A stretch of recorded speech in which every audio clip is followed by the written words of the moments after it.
Hey, we're Saints. Father Chris here. Welcome to our Crucifixional live stream. Glad to have you beautiful people with us today. It is an interesting day in the public headlines. President Biden has okayed an aid package, I believe, of about $300 million that will help forgive some debt for students with student loans. Now, I'm not a politician. I'm not into all that kind of stuff. I don't really know all of the details. So if what I'm about to say is incorrect, forgive. But I want you to understand the point. The idea is that he is going to give some relief to students who qualify that have huge or exorbitant debt to colleges for their education. And personally, again, with what little I know, I think that kind of student debt is actually indentured servitude. So I think it's a good thing to give these guys and gals a little bit of a break and some aid if we're able to do so. Having said that, it makes me think about the idea of debt. And how as Americans, and I'm sure in our sister countries who are watching as well, but throughout the world, debt becomes something that is acceptable, tolerable, and even in some sense placed upon a pedestal as though it's definitely a good thing, that you can use debt to leverage your advantage and your growth. Now, that is certainly true with in some scenarios with really smarter men and women than me.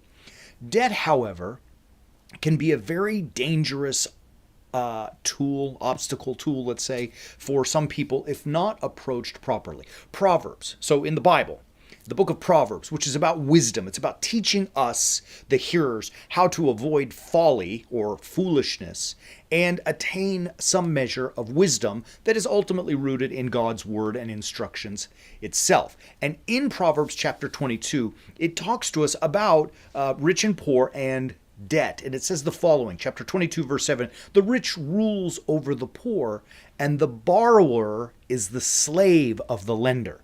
Hear that again, that verse 22:7, verse B, the second part of it.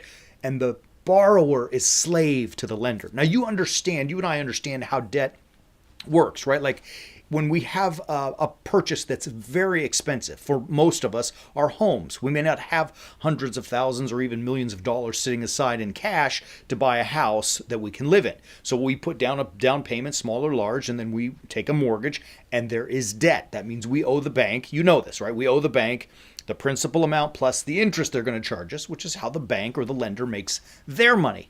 And if you've ever bought a home, you know. And for those who have not bought a home, you're about to find out.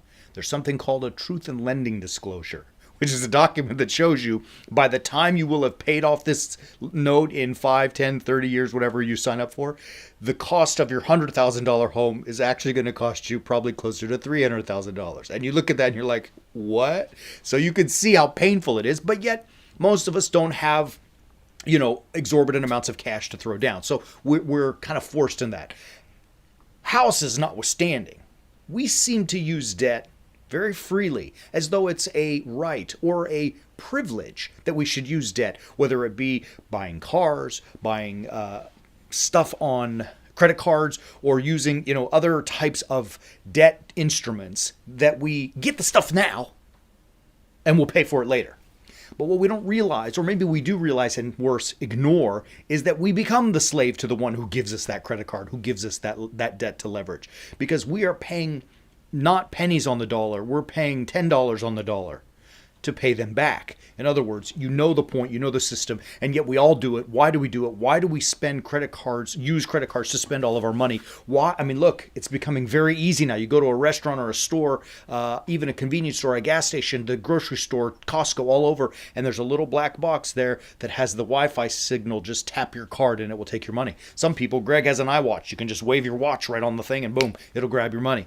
I mean, it's become so easy, almost in the same idea of the casino giving you chips, right? Because it's not real money, and so you spend it freely, right? You see how that works. It's a psychological thing, and we buy into it, and we become slaves to the lender, because how many of us, I mean, think about it.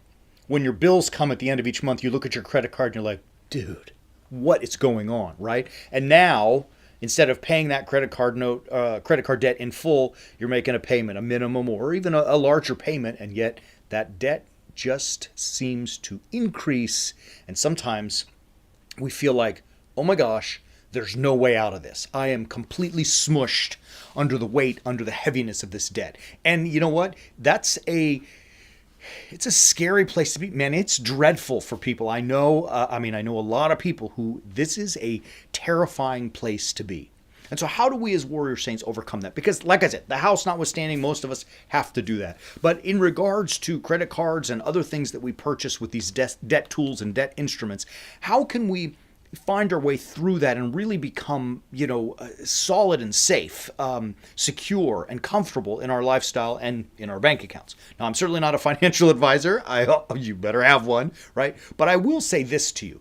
When you visit warriorsaints.org, you're going to find a program there that is called, it's an online academy, really is what it is. And in this academy, there's a bunch of courses that you can pick from. And one of them is called The Way of the Warrior Saint.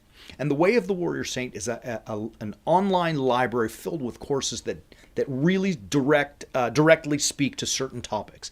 And what they do, I'm not going to give you financial advice in these because I'm not a financial advisor, but I'm going to give you new ways to think about things, right? There's a woke theology that's just pervasive out there. And what it tells us is that I deserve and am entitled to everything, and it's creating this crisis of debt. And when you watch these episodes of The Way of the Warrior Saint, you're going to be asked to think differently, to look at things differently, to realize as I go to ding my credit card, do I need all this stuff? Or can I even afford all this stuff? It's going to cause us to have a paradigm shift, a new way at looking at the woke theology and the chaos that's out there. And when you do that, you have an opportunity, because really you're going to be a different person, to leave behind all of the trappings of the world, the things that they're tempting and calling you to and trying to suck you into.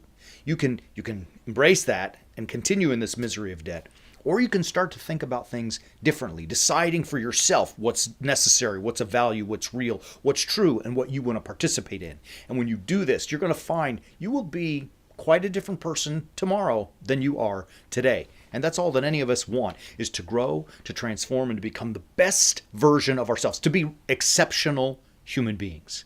We want that for you as well. So it's pretty simple. Visit warriorsaints.org and subscribe. Love you, beautiful people. We're going to be back tomorrow to grind some more. Till then, as always, keep walking on the way of the warrior saint.